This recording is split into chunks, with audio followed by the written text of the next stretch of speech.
오순절에 교회가 세워지고 성전 시대는 막을 내립니다. 그러니까 성전과 제사장을 통해서만 하나님께 나아갈 수 있었던 시대는 이제 막을 내렸고, 이제는 예수 그리스도를 믿는 자는 모두 하나님의 권세를 누릴 수 있게 되었습니다.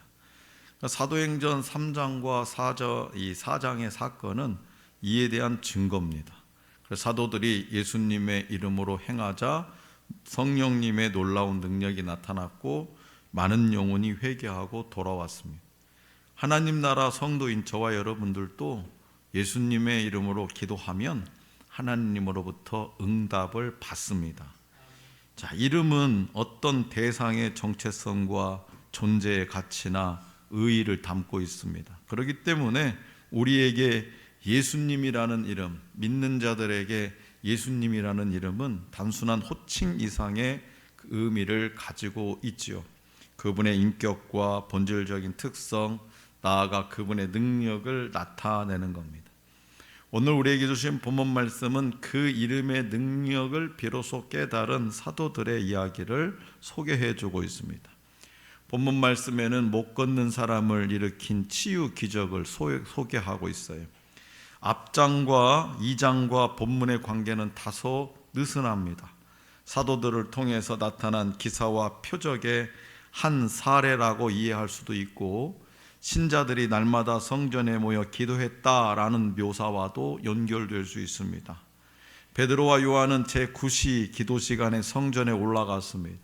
제9시는 오늘날 오후 3시경으로 하루 3번의 기도 시간 중에 마지막 시간입니다. 그들은 기도의 전통을 버리지 않고 정한 시간마다 성전에 올라가 기도했습니다. 누가복음 22장 39절에는 예수님도 습관을 따라 감람산에 가서 기도하셨다라고 기록되어 있습니다. 그래서 제자들은 자연스럽게 습관을 따라 기도했던 거죠. 이처럼 우리에게도 규칙적이고 꾸준한 기도의 습관이 세워질 수 있기를 바랍니다. 예수님 이름의 능력으로 기도함으로 성령님의 능력을 드러내고 하나님을 영화롭게 하는 저와 여러분들이 될 수 있기를 원합니다. 자, 베드로와 요한은 성전 미문에 앉아 구걸하는 사람을 주목했습니다. 본문 말씀 2절에서 4절입니다. 다시 한번 2절 4절 시작. 나면서 못 걷게 된 이를 사람들이 메고 오니 이는 성전에 들어가는 사람들에게 구걸하기 위하여 날마다 미문이라는 성전문에 두는 자라. 그가 베드로와 요한이 성전에 들어가려 함을 보고 구걸하거늘 베드로가 요한과 더불어 주목하여 이르되 우리를 보라 하니. 아멘. 베드로와 요한 두 사도는 사람들이 걷지 못하는 그 장애인을 메고 와서 아름다움의 문, 미문이 아름다움의 문이거든요. 그 아름다움의 문에 두는 것을 보았어요. 사실 이뿐만 아니라 성전의 모든 문에는 당시에 구걸하는 자들이 모여들었습니다. 이 모습은요, 성전이 성전이라고 하는 것은 뭡니까? 건물이에요, 건물. 이 성전이 인생의 본질적 문제를 해결해 주지 못한 채 그저 삶을 연명시켜주는 목구멍에 포도 풀칠하는 그런 수준에 지나지 않음을 암시하는 거죠. 거대하고 화려한 성전, 그 중에서도 아름다움의 문, 미문이라 불리는 곳이었습니다. 하지만 그 미문에는 아름다움은 없었더라는 거예요. 오늘날 생명력을 잃는 종교가 처한 현실이 바로 그렇습니다. 그리스도인들은 이런 한계를 깨트리고 문제의 핵심을 변화시키는 사명자들입니다. 베드로와 요한은 그를 처음 본 것이 아니었을 거예요. 습관적으로 기도를 했기 때문에 분명 어제도 봤을 거예요. 그저께도 봤을 거예요. 하지만 성령의 충만함을 덧입은 그들은 걷지 못하는 사람을 주목하게 된다는 거죠. 주목했다라는 것은 깊은 관심을 가지고 눈길을 주는 것, 이것이 주목입니다. 주목, 이거잖아요. 깊은 관심을 가지고 눈길을 주는 것. 다시 말해서 걷지 못하는 사람을 단지 구제의 대상, 먹을 거나 던져주고 그런 구제의 대상으로 여기지 않고 예수님의 긍휼이 필요한 영혼으로 여기고 깊은 관심을 가지고 바라보게 된 거죠. 그래서 성령의 충만함을 입으면 하나님의 눈으로 사람들을 바라보게 됩니다. 그렇기 때문에 저와 여러분들도 이웃을 구원의 대상으로, 사랑의 대상으로 주목할 수 있어야 되는 거죠. 베드로와 요한은 그에게 우리를 보라라고 명령했어요. 우리를 봐라. 두 사도가 우리를 보라라고 명령한 것은 그 사람 속에서 믿음을 불러일으키려는 의도에서 했어요. 그 사람 속에 믿음을 불러일으키기 위해서. 자, 걷지 못하는 사람이 무엇을 얻을까 기대하며 두 사도를 바라보자 베드로는 이렇게 선언합니다. 본문 말씀 5절과 6절입니다. 5절 6절 시작.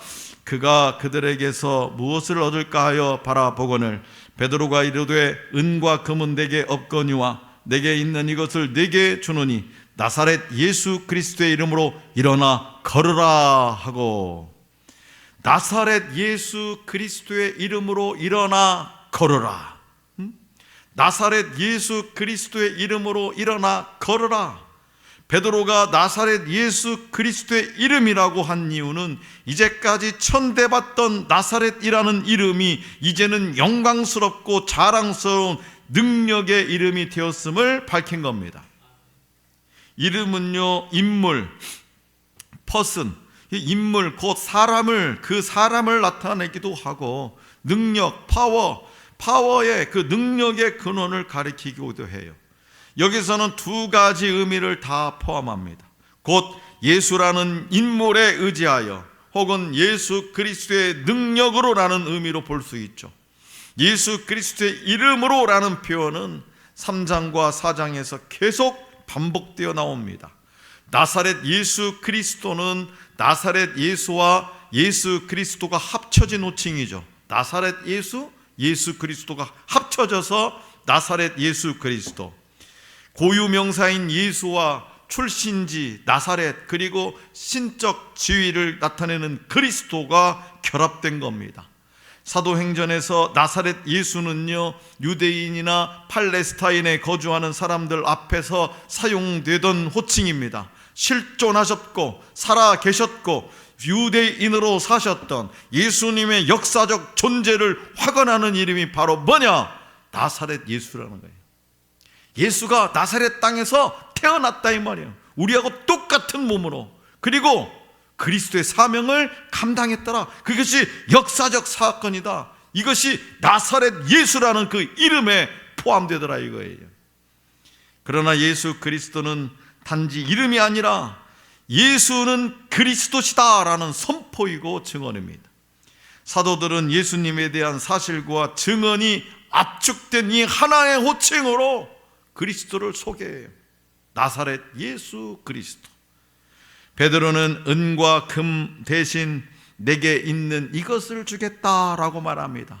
은과 금 대신 내게 있는 이것, 그것은 바로 뭐냐? 예수의 이름입니다. 오순절 설교에서, 베드로의 설교에서 주의 이름은 구원을 얻게 하는 믿음의 내용이고 세례와 죄사함의 기초입니다. 그리고 본문 말씀에 등장하는 은과 금은 당시 통용되던, 사용했던 주화를 말합니다. 동그란 동전. AD 1세기 무렵에 로마는요, 금과 은 청동으로 화폐를 주조했습니다. 금화 아우레논 하나가 은화 데나리온 25개와 동등했어요.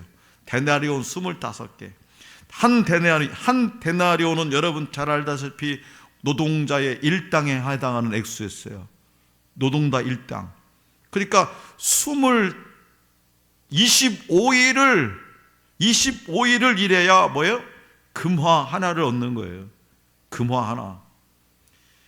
이보다 적은 화폐로는 동화 아사리온, 알죠? 아사리온. 그 다음에 고드란트. 아사리온은 데나리온의 16분의 1, 고드란트는 데나리온의 64분의 1입니다.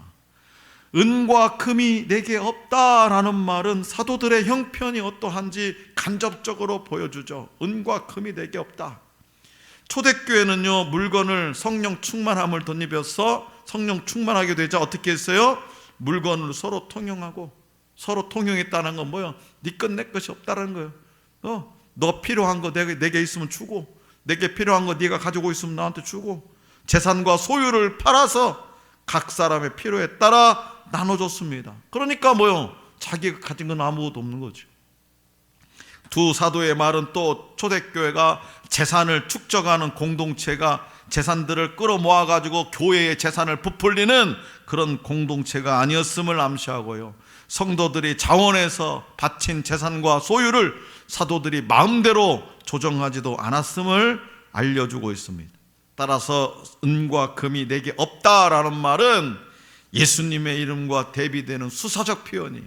그래서 예수님의 이름과 함께하면 어떤 이름도 존귀한 이름이 됩니다. 그래서 그리스도인이라는 호칭이 영광스러운 거예요. 베드로가 걷지 못하는 사람의 오른손을 잡아 일으키자 그가 발과 발목에 힘을 얻어 걷기도 하고 뛰기도 하며 하나님을 찬양했습니다. 자, 본문 말씀 7절과 8절입니다. 7절 8절 시작. 오른손을 잡아 일으키니 발과 발목이 곧 힘을 얻고 뛰어 서서 걸으며 그들과 함께 성전으로 들어가면서 걷기도 하고 뛰기도 하며 하나님을 찬송하니. 아멘. 베드로가 그의 오른손을 잡아 일으켰는데, 오른손은 성경에서 주로 능력, 힘을 상징합니다. 그러자 이 사람의 발과 발목이 힘을 얻었습니다. 이는 곧 의사 누가의 직업적인 특징이 엿보이는 구절이죠. 누가의 직업이 뭡니까? 의사죠. 발과 발목에 힘을 얻는 것을 의사의 눈으로 보니까 치유되고 있구나, 이 사람이 걷게 되겠구나 라는 확신을 갖게 된 거죠. 그리고 누가는 그가 성전에 들어가 뛰기도 하고 걷기도 하며 하나님을 찬송하기도 했다는 사실을 강조합니다. 바로 직전까지는, 조금 전 얼마 전까지만 해도 그는 성전에 들어갈 수 없는 처지였지만 이제 성전에 들어갈 자격을 얻었습니다. 당시에는요, 장애를 큰 죄에 대한 형벌로 여겼고 장애인은 구걸 외에는 생계를 연명할 방법이 없었습니다. 따라서 베드로는 그에게 근원적인 문제를 해결해 주었고 예수님 이름의 능력으로 하나님의 복을 베풀어 주었습니다.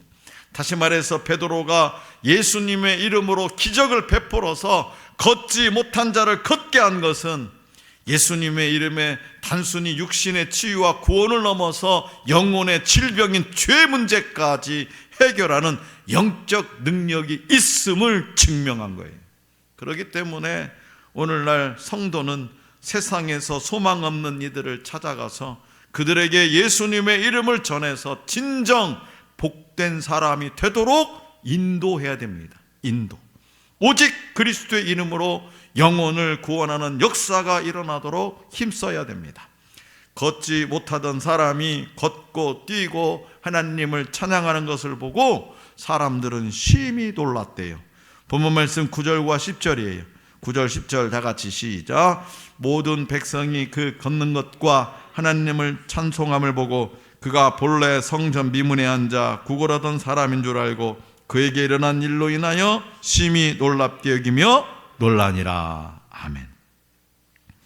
얼마나 놀랐으면 놀랍게 여기며 놀라니라 두 번 이렇게 반복할까요? 놀랄만 하잖아요. 얼마 전까지만 해도 그 성전 문 앞에서 한 푼 주십시오, 한 푼, 고개도 쳐들지도 못하고 도와주세요, 도와주세요. 그 사람이 지금 성전에서 그냥 기뻐 뛰면서 하나님을 찬송하니 세상에 내가 잘못 봤나? 막 눈을 씻고 또 쳐다보고 또 옆 사람에게 물어보기도 했을 거 아니에요. 세상에 저 사람이 저 성전 문 앞에서 구걸하던 저 거지 아니야? 세상에 어떻게 저런 일이 할 수 있어? 저 사람은 분명히 태어날 때부터 걷지 못한 사람이었는데 백성들은요 성전에 드나들 때마다 그를 보았을 거예요. 그래서 그에게 때로는 한 푼, 두 푼 돈을 주곤 했을 겁니다. 그런데 그가 이제는 더 이상 앉아있지도 않고 구걸하지도 않게 되는 거예요. 그는 걷기도 하고 뛰기도 하면서 하나님을 찬미했습니다. 이제는 나은 사람, 11절에 보면 나은 사람이라고 되어 있습니다. 하나님을 찬양하는 사람이 되었어요. 모든 백성이 이 놀라운 기적을 보았습니다. 몇 사람이 것을 보았으리라고 치부할 수 없을 만큼 많은 사람이 목격을 합니다. 많은 사람이 이렇게 진리가 나타난 것을 목격하고 체험했어요. 그렇게 이룬 신앙 공동체, 예루살렘 공동체, 초대교회 공동체는 사람들의 권력과 제도의 위협으로부터 진리의 전파자들을 지키는 든든한 방어막이 되었습니다. 다시 말해서 이 사건은 사람을 구원하는 권세가 성전이 아니라 예수 그리스도께 있음을 드러낸 증거입니다. 그렇기 때문에 저와 여러분들도 이 능력으로 인생을 살아가고 구원의 복음을 많은 사람에게 선포해야 됩니다. 잠깐의 좋은 것이 아니라 영원한 복을 주는 것이 바로 예수 그리스도의 능력임을 선포해야 돼요. 어제 오래간만에 제가 친구, 익산에 사는 친구한테 전화를 한번 했어요. 이유는 뭐냐? 아들 장가 간다. 하도 오래간만에 전화했어요. 그랬더니 친구야, 나를 위해서 기도하지? 그럼 하지. 그런데 내가 기도하는 것도 좋지만 네가 빨리 교회 나가서 예수 믿었으면 좋겠다.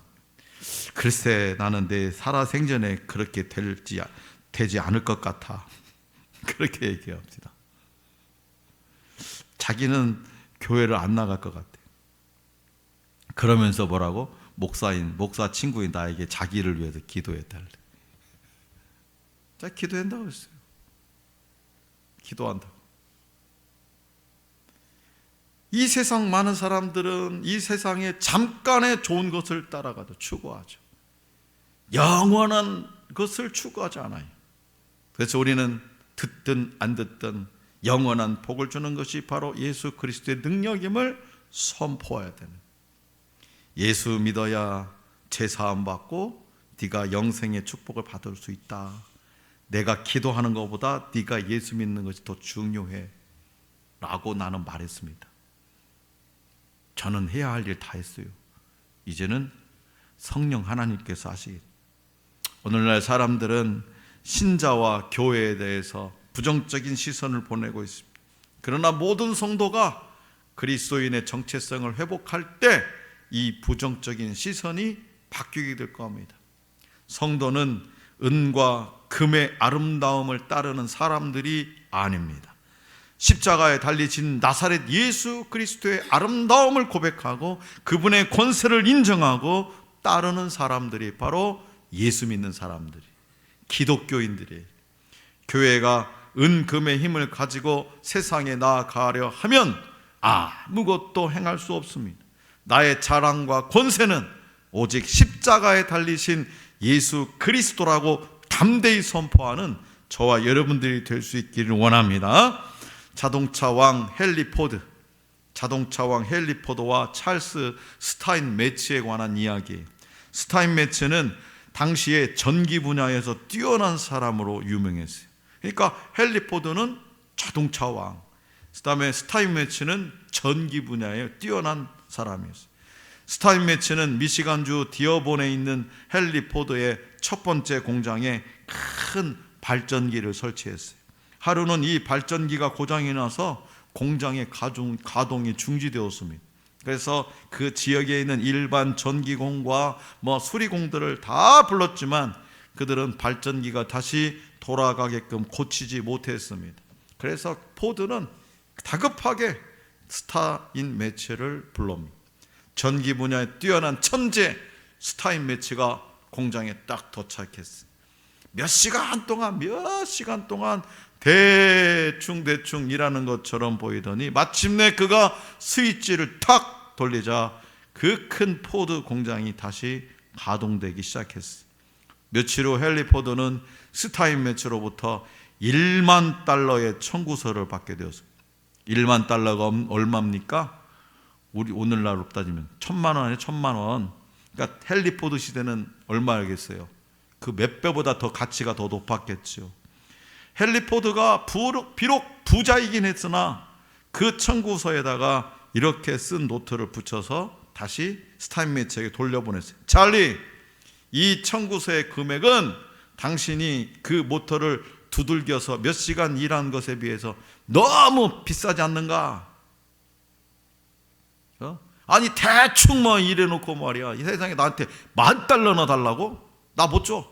그거예요. 스타인메츠는 포드에게 청구서를 다시 돌려보냈어요. 그래서 거기에는 이렇게 썼어요. 모터를 두들기며 일한 것은 $10. 어디를 두들겨야 할지를 알아낸 것은 $9,900. 합계 $10,000. 헨리 포드는 두말 없이 스타인메츠가 청구한 금액을 그대로 지불했다고 합니다. 사랑하는 성도 여러분, 성령님은 우리의, 오늘 저와 여러분의 어디를 두들겨야 할지를 아십니다. 성전 미문의 그 거린도, 장애인도 하나님께서는 어디를 두들겨야 할지를 아십니다. 근데 어디를 두들겨야 할지를 모르는 사람들은 계속해서 먹을 것만 주는 거죠. 먹을 것만. 한 푼, 두 푼. 우리는 마땅히 빌 바를 알지 못해요. 마치 성전 미문에서 구걸하던 사람들처럼 말입니다. 그래서 많은 경우 잘못 구하기 때문에 받지를 못합니다. 베드로는 당시에 최고의 가치로 여겨지던 금과 은이 아닌 예수님 이름의 능력을 수많은 사람 앞에서 드러냈습니다. 어디를 두들겨야 할지를 알게 된 거죠. 하나님을 예배하기 위해 수없이 드나드는 그들에게 예수님의 이름만이 진정 하나님을 찬양하는 사람으로 변화시킨다는 사실을 성전 미문의 그 장애인 통해서 보여주게 된 거예요. 다시 말해서 하나님이 세상에 주신 유일한 구원의 이름, 예수 그리스도의 이름은 하나님의 모든 역사의 근거가 된다 라고 선포했던 거예요.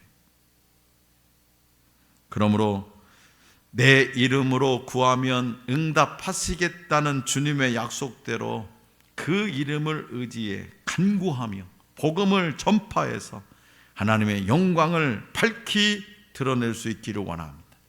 오늘 저와 여러분의 삶 속에서도 나사렛 예수 그리스도 그 이름의 능력이 날마다 드러날 수 있기를 간절히 기원합니다.